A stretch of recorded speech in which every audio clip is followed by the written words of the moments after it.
നിലത്തേനു കടന്നിരുന്നത്. അതിൽ കുട്ടീനേറ്റ് ഓനെടുത്ത് കൊണ്ടുവരുന്നുണ്ട്.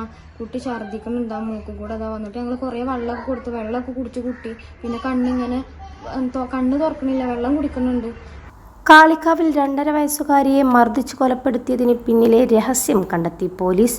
2.5 വയസ്സുകാരിയായ പിഞ്ചു കുഞ്ഞിനെ കൊടും ക്രൂരത ചെയ്തു കൊലപ്പെടുത്തിയ കേസിൽ പിതാവ് മലപ്പുറം കാളിക്കാവ് ഉദിരം പൊയിൽ മുഹമ്മദ് ഫായിസിനെയാണ് ഇന്നലെ പോലീസ് കസ്റ്റഡിയിലെടുക്കുകയും ഇന്ന് അറസ്റ്റ് രേഖപ്പെടുത്തുകയും ചെയ്തത്. സംഭവത്തെക്കുറിച്ച് കാളിക്കാവ് CI ശശിധരൻ പിള്ളയും സംഘവും പ്രതിയെ കൂടുതൽ ചോദ്യം ചെയ്തപ്പോഴാണ് പ്രതി കാര്യങ്ങൾ വിശദീകരിച്ചത്. കുഞ്ഞിന്റെ കഴുത്തിനു താൻ കുത്തിപ്പിടിച്ചിരുന്നുവെന്നും ആക്രമിച്ചതായും പ്രതി പോലീസിനോട് സമ്മതിച്ചു. അതേസമയം ഭാര്യയെ സംശയിച്ചതാണ് ഇത്തരത്തിൽ കുഞ്ഞിനെ ആക്രമിക്കാൻ കാരണമായതെന്നാണ് പോലീസിന്റെ പ്രാഥമിക റിപ്പോർട്ട്. വിവാഹിതയാകും മുമ്പ് തന്നെ ഭാര്യ ഗർഭിണിയായിരുന്നു. നേരത്തെ മുതൽ തന്നെ ഇവർ തമ്മിൽ ബന്ധമുണ്ടായിരുന്നു.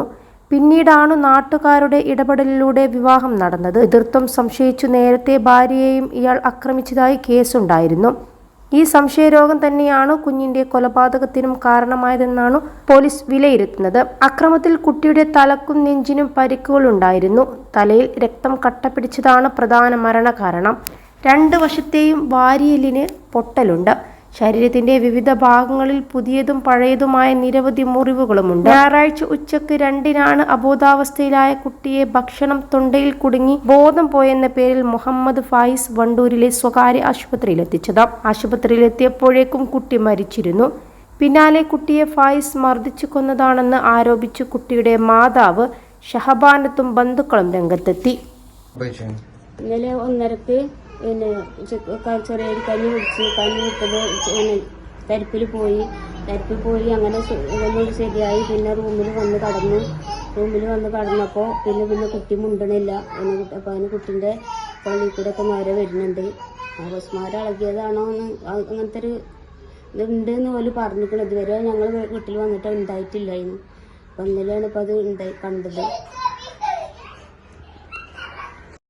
+2 ഡിഗ്രി കഴിഞ്ഞവർക്ക് വേൾഡ്സ് ഫസ്റ്റ് AR/VR ക്ലാസ് റൂമിലൂടെ സ്മാർട്ട് ഫോൺ എഞ്ചിനീയർ ആവാം. കൂടുതൽ അറിയാൻ വിളിക്കൂ ബ്രിഡ്കോ.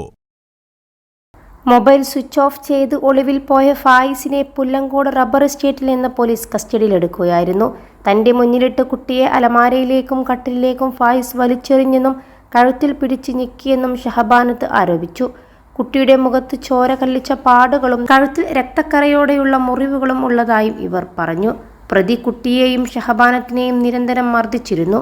ഫായിസും ഷഹബാനത്തും ദീർഘനാൾ പ്രണയത്തിലായിരുന്നു. വിവാഹത്തിന് മുൻപ് ഷഹബാനത്തിന്റെ വീട്ടിൽ അക്രമം നടത്തിയതിനും വിവാഹശേഷം ഷഹബാനത്തിനെ ആക്രമിച്ചതിനുമായി 2 കേസുകൾ ഫായിസിനെതിരെ നിലവിലുണ്ട്. ഫായിസ് മയക്കുമരുന്നിന് അടിമയാണെന്ന് നാട്ടുകാർ പറയുന്നു. ഫായിസ് ഭാര്യയെയും കുട്ടിയെയും കൊല്ലുമെന്ന് ഫോണിലൂടെയും നേരിട്ടും പറയാറുള്ളതിനാൽ ഇവരെ വീട്ടിലേക്ക് വിടാറില്ലെന്നും ഒടുവിൽ പരിചയക്കാർ ഇടപെട്ടാണ് കൊണ്ടുപോയതെന്നും ബന്ധുക്കൾ പറയുന്നു. 2 ആഴ്ച മുമ്പ് ഷഹബാനത്തിന്റെ മാതാവും സഹോദരിയും വീട്ടിൽ ചെന്നപ്പോൾ കുട്ടിയുടെ ദേഹത്ത് പരിക്ക് കണ്ട് തിരികെ വീട്ടിലേക്ക് കൊണ്ടുപോകാൻ ശ്രമിച്ചെങ്കിലും ഫായിസ് എതിർത്തു. ഇവർക്ക് 3 മാസം പ്രായമുള്ള മറ്റൊരു കുട്ടിയുമുണ്ട്. മഞ്ചേരി മെഡിക്കൽ കോളേജിലാണ് പോസ്റ്റ്മോർട്ടം നടന്നത്. എൻ്റെ അറിയില്ല. അതന്നെ ഓല് കഞ്ഞി കൊടുത്താണ്ട് റൂമിൽ വന്ന് കിടന്നു. പിന്നെ ഓനെ എടുത്ത് കൊണ്ടുവന്നിട്ട് കുട്ടി ഛർദ്ദിക്കണം മൂക്ക് കൂടെ എന്തൊക്കെയോ വന്നിക്കണം പറഞ്ഞാണ്ട് ഞാൻ എൻ്റെ കുട്ടീനായിട്ട് എൻ്റെ റൂമിലും ഓല റൂമിലായിരുന്നു. എന്നിട്ട് നിലത്തേനു കടന്നിരുന്നത്. അതിൽ കുട്ടീനായിട്ട് ഓനെടുത്ത് കൊണ്ടുവരുന്നുണ്ട്. കുട്ടി ഛർദ്ദിക്കുന്നുണ്ടാ മൂക്കും കൂടെ അതാ വന്നിട്ട് ഞങ്ങൾ കുറേ വെള്ളമൊക്കെ കൊടുത്ത് വെള്ളമൊക്കെ കുടിച്ച് കുട്ടി പിന്നെ കണ്ണ് തുറക്കണില്ല, വെള്ളം കുടിക്കുന്നുണ്ട്. പിന്നെ വേഗം വല്ല അമ്മാൻ്റെ വീട്ടുകാരൊക്കെ വന്നാണ്ട് എടുത്ത് കൊണ്ടുപോയാണ്ട് വേഗം ഹോസ്പിറ്റലിലേക്ക് കൊണ്ടുപോയി.